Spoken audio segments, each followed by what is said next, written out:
What's going on, everybody? This is Brian Mazik, aka Unique Mazik, the hardest working man in sports and gaming. And you know what? Man, it was just one game, guys. It's just one game. And I know I was not super respectful of Otto Porter in my video when the trade first went down. And it wasn't that I don't like Otto Porter. What it was just that I wasn't overwhelmed. And I'm still not going to act like I'm totally blown away, but I cannot front on OP's debut with the Bulls. I mean, he was fantastic with the Bulls, and the Bulls got a rare win. Bulls got their 13th win of the season. Moved to 13-42 with a 125-106 victory on the road in Brooklyn. Really, they did that. They really did that on Friday. And I talked about Otto Porter. Otto Porter had 18 points, 4 rebounds, an assist. Only had 2 turnovers. He shot 4 of 5 from 3-point range, and he had a team high plus 18 while on the floor. He was 7 of 9 from the field. Like I said, 4 out of 5 from 3-point range. Dude was, I mean, in the shots he was taking, they were so confident. The only person on our team who shoots the ball as confidently as he did on Friday night is Zach LaVine. Like, it was crazy. And the Bulls, I'm gonna tell y'all, I'm gonna be honest with you. I'm like I said, I'm not getting crazy. I'm not losing my head here, but I almost want to say, all things considered, considering being on the road, considering playing I'm not the Brooklyn's not elite or anything, right? But Brooklyn's a playoff team. Playing a playoff team on the road, I'm telling you, this might have been the best game of the season for the Bulls. I mean, like I'm saying, if you put into perspective, right, who they were playing, like I said, and I'm not trying to say that this is the best team in the NBA or anything like that. I'm not implying that. All I'm saying is the team that they were playing, the fact that they were on the road, and the way they played. This might have been, in my opinion, the best win of the season. I mean, you looking, they beat the Spurs 98-93 on the road. They beat Orlando 90. I think they beat Orlando twice. I don't know what's up. They got Orlando's number or whatever. They've beaten Cleveland twice, which kind of doesn't count. They beat Washington, which is another bad team. Like, yeah, how many playoff teams have the Bulls actually beat? Okay, like that's the thing. How many playoff teams have they even beaten? Like teams that if the playoffs started today, they'd be in there. Brooklyn, well, actually their last 2 wins. Um, yeah, man, it's not a lot. Okay, not a lot. I'm really literally trying to see how many they've beaten. San Antonio, Oklahoma City. So 4. They got 4 wins. Yes, looks like 4 wins. No, 5, because they beat Charlotte. They got 5. Well, actually, I guess that's not a bad percentage. They got 5 of their, 13 wins. So a little under half of their wins against playoff teams. But man, they played great. They really, really played great. And it wasn't just Porter, obviously. Marketing played maybe, or if it wasn't his best game of the year, he played something close to his best game of the year. I'm talking about all around, right?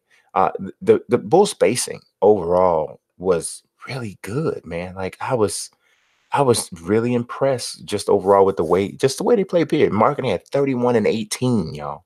31 points, 18 boards. That's got to be his best game. He was plus 17. He played 38 minutes, 4 for 7 from 3, 11 for 18 from the field overall, but 18 rebounds and 2 blocks. That's got to be a career high for him. Just overall 18 rebounds. It's got to be. But here's the thing. This is his 3rd straight 30-point performance. So I know people didn't want to lose Bobby, and I understand why people like Bobby, but Markkanen is shooting 9 for his last 17 from 3-point range. Okay. He is 21 for his last 37 from the field. And in February, he's averaging 30.3 points a game.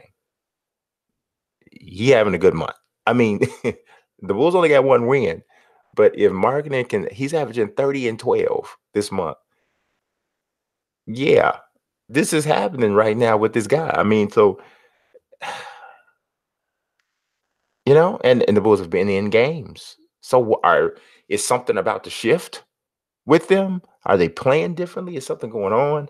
I don't know, but the 31 points, I should say, is his second highest scoring total of the year. He had 32 when they beat Orlando 90-80 a little bit. He only had 6 rebounds that game.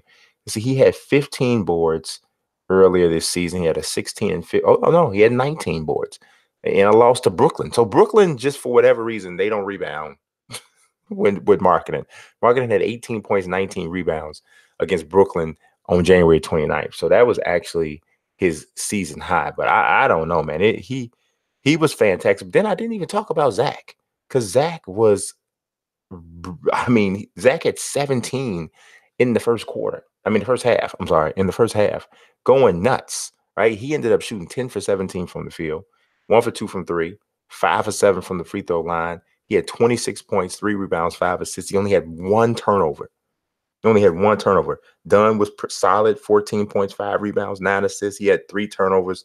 He was plus 12. Levine was plus 12. Strong game. They actually didn't have anybody who came up, negative in terms of the plus minus.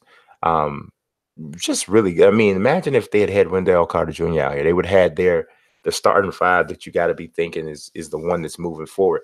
Like, so let's talk about this. Like I said, it's only one game. It's only one game, so we can't get too bent out of shape.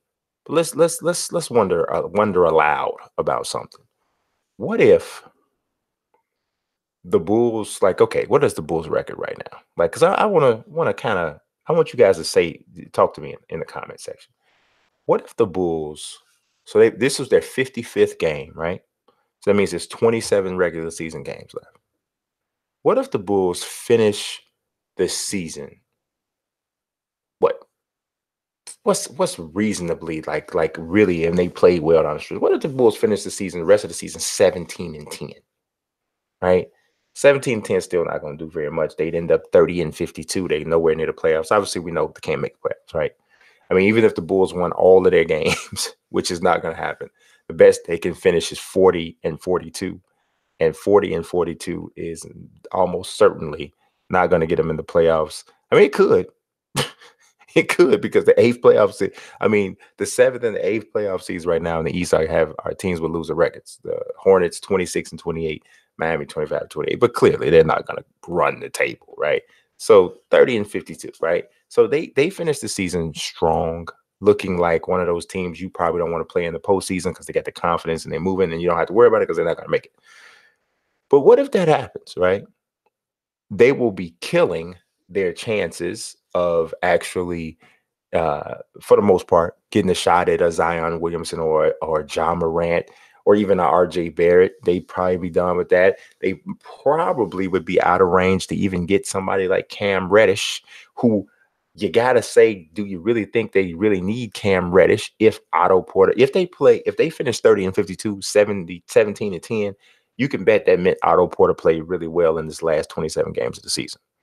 You can bet Larry Markkinen found himself. You can probably bet Chris Dunn has really stepped up. You can probably bet Levine has played well. And if they did this without Wendell Carter Jr., then yeah. And then you got to think Robin Lopez is going to get bought out. So I don't know. I guess that's Felicio coming in and stepping up and playing well. I don't know how long Wendell Carter Jr. is going to be out. I think because, like, I remember when he first got hurt, my thought of it was just let him sit. I still feel that way. I don't think people should get crazy because of one victory and start doing stuff. The Bulls still need to tank, y'all. The Bulls still need to tank. So let's not get that twisted. They still need to tank.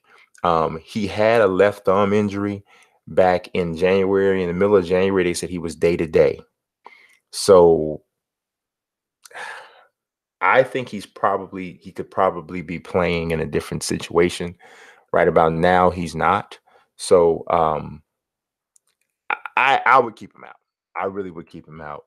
And honestly, the way they played today, if they continue to play like that, I don't know. So they said on January 18th his season is probably over. They're probably not going to bring him back. I'm just, I think that's the smartest thing to do. Let him sit. To be honest, all of the losing seemed as though it was starting to take a toll on him anyway. I don't think he digs Jim Boylan, which hopefully something can change with that. Because I don't think Jim Boylan's going anywhere. As much as I would love to see him, Gar, and Pax move on, I don't think he's going anywhere. And if the Bulls finish 17-10 for the rest of the season, you really know for 100% fact that he's going to even have some supporters here because if they can get him to finish down the stretch like that. So I don't know, man. I don't know. Like I still think they need to tank, but I'm a little worried because it would be just like the Bulls to go on some meaningless run here over the last 27 games of the season and end up back getting like the 6th or 7th pick again. And I'm not saying there's not a good player there. I'm not saying that at all.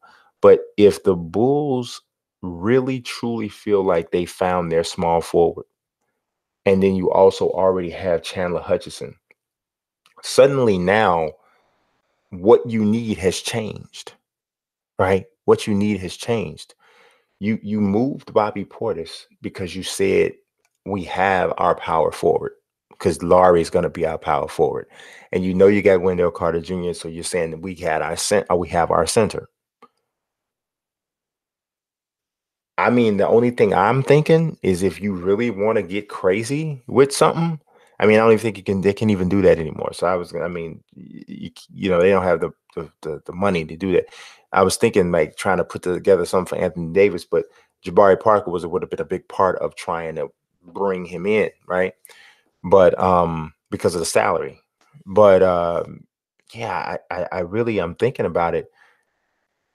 The only position that I can really think of, and you saying we got to go do something about this position. It's not a got to go do something about this position, but it's got to be the point guard, which is why when I put my video out earlier today or yesterday, whenever it dropped, and I asked who we talking about, John Morant or Zion Williamson, and it's not that I don't like Zion Williamson. Zion Williamson's amazing. Like who doesn't like Zion Williamson? Even though there are some things you can kind of be nervous about, but the Bulls don't need a power forward.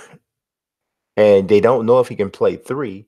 And if Otto Porter plays well, then they don't really need a three either. So then now you're bringing in a guy that's creating a dilemma. And to me, with the point guard position, what you could do is you could move Dunn if you feel like you got a true guy that's a game changing type of a player. And I think that's what John Moran is.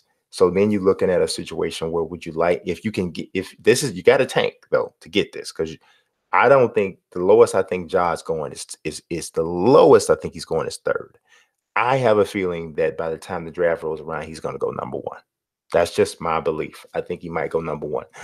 Then again, Phoenix could, if they get the number one pick, they got the worst record. If they could get the number one pick, they could take they could take Zion. Or if the Knicks get the number one pick, they probably take Zion. So I think that you might be able to get him with the two. And I would love to see that happen if that's what the Bulls are going to do. And then I think at that point you can move Chris Dunn for a draft pick, maybe a late lottery pick or just outside of the lottery type of a first round pick, because I think he does still have some trade value. And man, if you do that, you're looking at a imagine this starting five, which at this point for the Bulls is feasible, right? John Morant, Zach LaVine, Otto Porter, Laurie Markkinen, Wendell Carter Jr. You're coming off the bench with Brian Archidiakono and Blakeney if he can survive Jim Boylan, Chandler Hutchison. You're gonna need like some other guys to plug in there, veteran bigs and that sort of thing. But all of a sudden, that doesn't look as bad, man. It starts to get promising or exciting, right? Because I believe John Morant's a needle mover, man. I think he is a needle moving type of a talent. You know, um, athletically, the Bulls would be they would be pretty impressive from an athletic standpoint with that team. I mean, they're already pretty impressive from an athletic standpoint. I think one of the biggest problems with the Bulls is that they lack consistent shooting on the offensive side of the ball. Defensively, they're just bad. They're just bad. They just bad, right? And I think something has to change there from a philosophy standpoint. They played good defense today. Also Brooklyn didn't shoot the ball that well, but the Bulls did still play good defense. You got to give them some credit. They held the Nets to 31% shooting from the three, 41.5% shooting from the field. The Nets not down their free throws, but that was it. And on the glass, the Bulls killed them on the glass. I don't know why Brooklyn doesn't rebound against the Bulls. I mean, Brooklyn's not a great rebounder team anyway, but against the Bulls, they really don't. They got out rebounded 50-33. That ain't gonna never get it done. That'll never get it done. Bulls even had 16 turnovers to Brooklyn's 11, and still it didn't matter.